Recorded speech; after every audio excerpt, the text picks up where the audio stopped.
beginning of his downfall, wasn't it? He came into this Dutch TT1, you go 91 points clear of Pekka Bagnaia, then it all started to unravel from this very Grand Prix, although what he did do with that collision into Aleix Spargo at the Struben. This Assen circuit, the Struben corner, that is turn 5, just 35 miles an hour or so through that tight left-handed hairpin, which was where we saw that dramatic incident last year between Fabio Quartararo and Aleix Spargo. It's the issue for them, he said, Ducati right now, no weak point, best bike in the braking zone, super agile, they can put all its power to the ground both mechanically and electronically. Let's have a quick listen on board this morning as we follow Jorge Martin.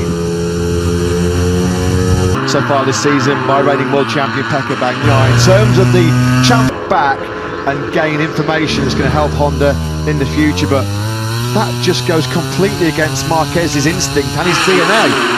Yeah, we saw him with that slumped sort of body different to Honda's 4. If you compare Honda with the other manufacturers who've got 4 bikes, Argentina, Mir didn't even make it to the Sunday race. Of course, only one Honda started the Grand Prix. But there, as we saw with Quartararo and Aleix Spargo 1 year ago. Just a bit of housekeeping then, just to bring you very early on in this part of the weekend. As we mentioned, Stefan Bradl is back at LCR Honda. He did a couple of replacement rides for that team in the Tech 3 gas machine. Pol Espargaro, of course, was desperate to return at some point of this triple header, but he has been ruled out. Expect to see Pol Espargaro back in action when we're back in action after that summer break. RNF Aprilia through that dramatic final chicane. Good luck to follow him as well, because he found a 1:33.677. Puts him up to second place, the 28-year-old Portuguese rider, Oliveira. Curious to understand the level this weekend, because that 2022 Aprilia that he's on board now was so competitive here 1 year ago. As a team owner, who could forget the special cooldown lap as Bezzecchi had the 46 flag on a circuit where Valentino Rossi, Mugello, and then an average Grand Prix, and then an average sprint, and a great GP in the Sachsenring. So he's just got to put together a more complete weekend, which we saw him do in Le Mans in particular. And qualifying will be a large part of that for Marco Bezzecchi. First corner, then just quickly starts moving it off the left foot. A tweaked Alpine Stars boot on that damaged left foot as now he followed Pekka Bagnaia. Let's quickly go down to pit lane. Simon Crafer, as always, eagle-eyed down on the ground, has spotted a couple of tech updates. Simon? Yeah, just having on Jack's side. Jack's never been here, obviously, on the KTM, and he's got one machine. Turn number 10.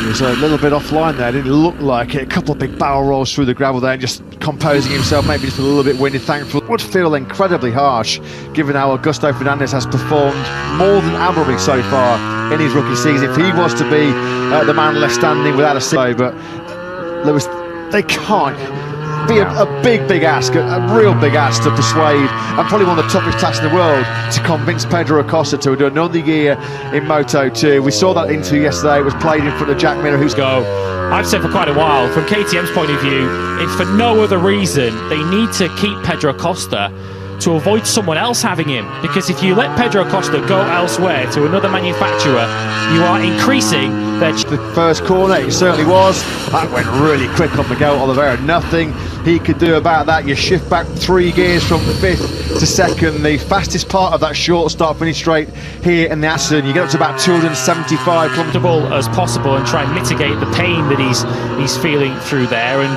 just on the Miguel Oliveira crash, I guess the one good piece of news to take from that crash for Oliveira is that he went down on his right hand side, didn't go down on that left shoulder that he's... Mugello, Sachsenring, and last time out, sorry, in Le Mans as well, Martin. You just got a sense, Lewis, last weekend it was a bit of a weight lifted off his shoulders. It's been a long wait, 35 races since his only previous MotoGP race victory in a feature race in Styria in 2021. Picked up 96 points from the last 3 Grand Prix, which is why he's brought himself right into championship contention. And what was most crucial for Martin was to beat Bagnaia on the racetrack. That was what meant so much to Jorge Martin last weekend. Even though Pecco got second, it's probably one of the most impressive races on Sunday that I've seen from him. How he managed everything, didn't quite come off with that touch, but how he put everything. He has gone down, turn number 10, right at the top end of the circuit. That's the Mandevane corner. We're just looking at a quick replay now before we go back to Simon and Palachibatu. That went really, really good, didn't it? The bike barrel rolls 3 or 4 times. That's a badly damaged GP23. Everything. Do you feel the same in the garage, or am I seeing things? No, I feel the same. I think, as you know, winning the championship in that fashion last year was, we enjoy the fact that he seems to have everything under control. Can you give us a quick word on Anea? Do you feel like he's back here? I'm kind of expecting to see the old Anea. Yeah, I think this is the main reason, the fact that all riders have access to the data of all the other riders, and their engineers are sharing data, so I think it is helping a lot to eventually solve some issues on a very competitive bike after 5 years, I think, and he enjoyed any moment of it, so I think he wants to get a second chance. Let's see if we find the time, and then let's see also how the world champion. Zarco, the man who's taken 3 Grand Prix podiums in MotoGP for the first time in his career. What a purple patch Zarco's in, but he has just had a big one, Lewis. 4th gear, front end washout through turn number 50 is Miller Taxis. Great stuff here. Made some pretty barbed comments, I think it's fair to say. Comments that made headlines all around the world. How can we put this politely? Yeah, he cut loose on those riders currently in MotoGP. He feels they're complaining too much about a lack of last 4 MotoGP races here. He's been on the podium, never out of the top 2 in 4 lower class races here as well, Viñales, and looking to arrest a bit of a decline at the moment. Lewis wasn't complaining or playing the blame game. 3 wins, 2 of them in the lightweight class, and of course a first podium here as well for the Aprilia team last year in MotoGP. So you got the feeling that Maverick Viñales will have been pinning his hopes on this Grand Prix for quite some time. Assen, all of them from the top step of the podium, and in this great run of form, isn't he? 4 poles in the last 5.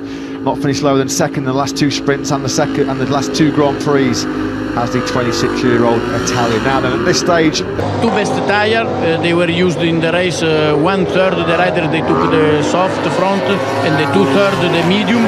And we just changed the hard. Hard to judge from our graphic in the commentary box whether they are a brand new soft tire. As you can see at the moment, Pecco Bagnaia, just as he did 1 week ago in the Sachsenring, not entertaining going out on fresh rubber, preferring to focus full the time he walks through the gate here.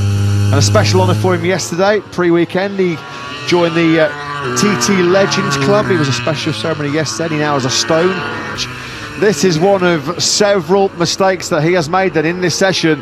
And this is a fast. Briefly seen Viñales close the gap before Bezzecchi moved to go back to Japan in the summer break and crunch the numbers to try and find some improvements this year, particularly through the high-speed fast corners. Has been on rails, hasn't it? You don't see this instability for Bagnaia on that factory Ducati. Look at this, he goes through 6 gear. He's just knocking it back, isn't he, to attack.